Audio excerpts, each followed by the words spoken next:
Hello again, this is Roland Jean Charles from PMI JCM Realty Group, where we manage properties from an asset management perspective. What we want to talk about today is how do we avoid landlord burnout? We're going to give you 5 tips on how to do that. Managing your rental property can cause stress and lead to landlord burnout. And so that's not good. I mean, there's no other way for me to put it, right? Um, Managing properties should be an activity that you do for several reasons. One is to build revenue, wealth, take care of your family. You should never allow managing your property or building your portfolio to burn you out in any way, right?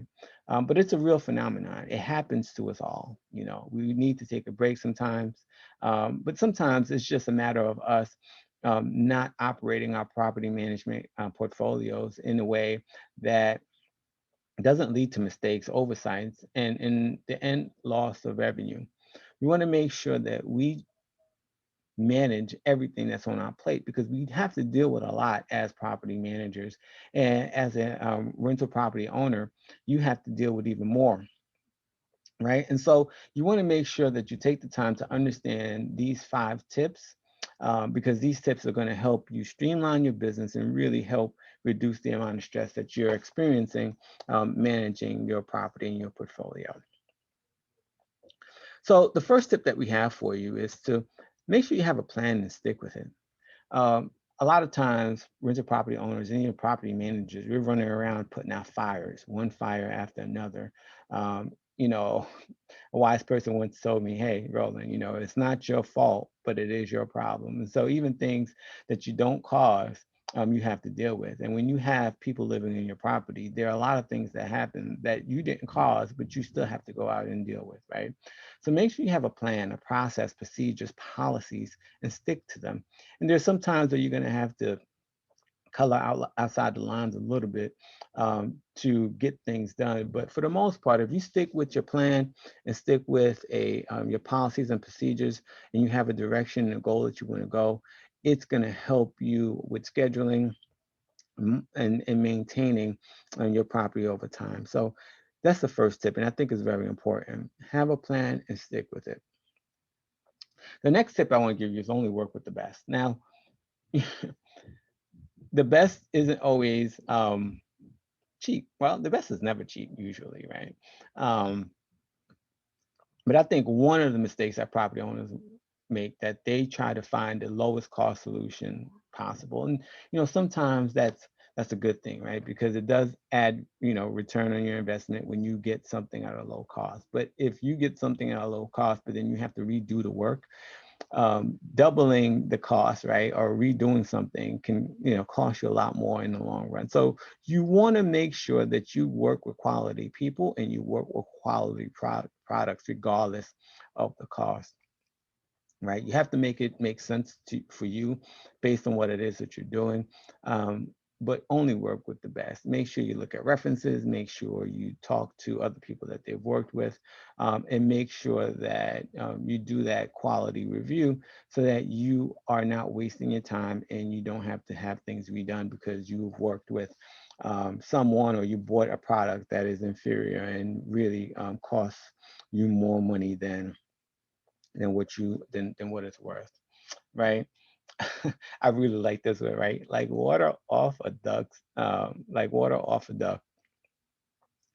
You have to have thick skin when you're dealing with in property management, right? Whether you're dealing with vendors or whether you're dealing with whether with tenants. I mean, I've had, vendors, call me all types of names. I've had tenants, get mad for things that they did wrong, right? And so um, you can't let those things bother you. Not every encounter is going to be pleasant. And you have to understand that sometimes people are mad at the situation, not necessarily at you, but you're the closest thing to them. So they take out their frustrations on you. Right.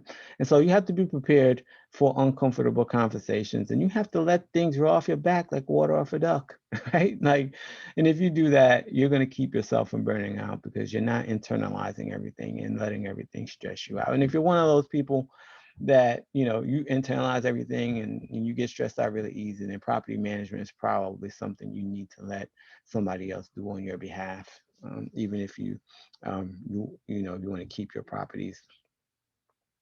Um, the fourth tip is don't chase every rental property trend. Trends by their very nature, they come and they go. They come and they go, right? I know, back in the 70s, they had the shag carpets. Right now, you put shag carpets in the property, you wouldn't be able to give it away for free, right? So don't go around trying to chase every trend. Try to put things in place that make sense. And if you're going to do something that's trendy, just understand that there's a cost to adding it, and there's a cost to removing it, right? Um, so don't try to hustle to try to do that, and put yourself in a bad position, because it definitely can lead to burnout. Pick out the things that are best for that particular community and that particular home, and make the wise decision that's going to help keep your ROI low and keep the stress on you low as well. And the fifth tip is to find and ask for help when you need it. There's no shame in that. I think a lot of property managers, or a lot of owners, right? One of the things that they want to do is they don't want to pay a rental property manager to manage their property, because A, they don't want to pay the 10%. B, they think they can do a better job, and maybe you can do a better job. But a wise person once told me, sometimes it's better to have pay someone to do 80% of what you can do, rather than you doing it at 100%, because then you can spend your time doing other high value activities like building your portfolio, or, improving your ROI, right? So don't always think that you have to do everything yourself, and don't burn yourself out trying to do everything yourself just to save yourself 10%, because in the long run, you will you will lose, right? Like, if you can't keep your sanity, if you can't if you're gonna get stressed out, or if you put too much on your plate where it's stressing you out, then what's the point anyway, right? This is to build your portfolio uh, for you to get revenue, a return on your investment, not to burn you out, right, and send you to the grave early. So don't be afraid to ask for help. And we at PMI JCM Realty Group, there are some things that we would do for free. So reach out to us. We'll definitely be willing and able to help you out. Because the reality is, when you're ready to explore rental property management options, you should contact us. We can help you avoid landlord burnout and keep your investment performing without the added stress of doing it alone. It's our ongoing mission to keep Tampa rental property owners in the loop about the latest investment trends and news in the area. Explore additional insights by signing up for our free webinar, where we talk about how to streamline your rental property portfolio for maximum growth. Is a thought provoking topic that you don't want to miss. Not only will we talk about this topic, but we'll also talk to you how to guarantee your rent even if the tenant doesn't pay. We'll also talk to you about how to show your properties without having to be there. I've shown properties 10 times in a week without having to be there myself. So it's it saves a lot of time, and it definitely is very helpful. So um, please join our webinar, because we definitely think you'll get value from it, and it's free. As always, consider joining the conversation with like-minded property owners in our Facebook group. We discuss tips and fresh ideas with savvy investors. And if you require more tailored advice specific to your investment strategy, add a meeting to my calendar and let's connect. And as always, you can connect with me by phone at 813-333-9617. You can also reach out to me by email at rcharles@pmijcmrealty.com. And you can also always go to my website at pmijcmrealty.com to get more information about us. Until next time, thank you and have a great day.